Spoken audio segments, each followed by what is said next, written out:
कल्याण नगर मधील पोरशे अपघातात 2 जणांचा मृत्यू झाला। त्यानंतर पिंपरी चिंचवड पोलीस जे आहेत आता सतर्क झाले आपल्याला पाहायला मिळत आहे।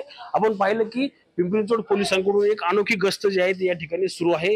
या गस्तीमध्ये अनेक दुचाकी स्वार पोलीस जे आहेत आता पिंपरी चिंचवड शहरात गस्त करताना पाहायला मिळत आहे। त्याचप्रमाणे पब्स हॉटेल असेल किंवा हुक्का बार असेल यामध्ये जाऊन ओएसिस फर्टिलिटीच्या तज्ञांनी IVF उपचार पद्धतीद्वारे 1 लाखांहून अधिक जोडप्यांना मातृत्व प्राप्तीचा आनंद दिला आहे। मोफत अपॉइंटमेंट बुक करण्यासाठी आजच संपर्क साधा।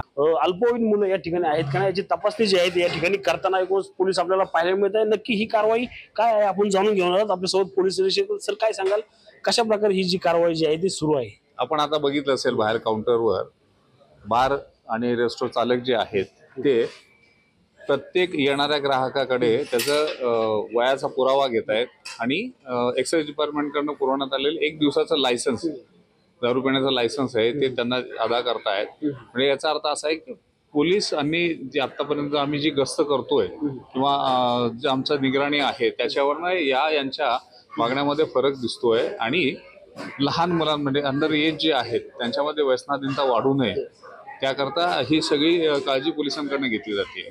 सर आपण पाहिलं तर अल्पवयीनचा मुलगा सापडला तर काय त्या ठिकाणी कारवाई असणार आहे? बार मालकांना आम्ही स्ट्रिक्ट सूचना दिलेल्या आहेत की अल्पवयीन कोणीही असेल तर त्यांना आतमध्ये येऊ द्यायचं नाहीये किंवा त्यांना कुठेही लिकर द्यायची नाहीये।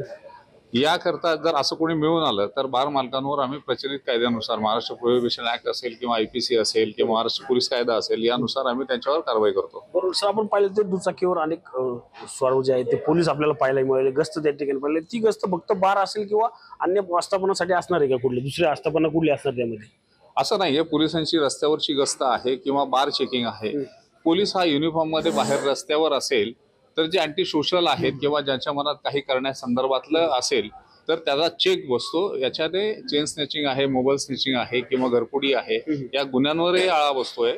तसेच आम्ही बारमध्ये जे हे चेक करतोय यावरून दारू पिऊन वाहन चालवणं किंवा अंडर एज मुलांना दारू देणं किंवा त्यांना ते सर्व करणं यावर प्रतिबंध आल्याचं दिसतंय तुम्हाला। नक्कीच आपण पाहिलं तर पिंपरी चिंचवड पोलिसांकडून या ठिकाणी अनोखा असा उपक्रम जो आहे तो या ठिकाणी राबवण्यात येत असलेला एकूणच पाहायला मिळत आहे। याच गस्ती दरम्यान कुठल्याही प्रकारचे अवैध कार्यक्रम जो त्या ठिकाणी सुरू असला तर त्या ठिकाणी पिंपरी चिंचवड पोलीस जे आहेत ते कारवाई करताना आपल्याला एकूणच पाहायला मिळणार आहेत। रणजित जाधव, TV9 मराठी, पिंपरी चिंचवड।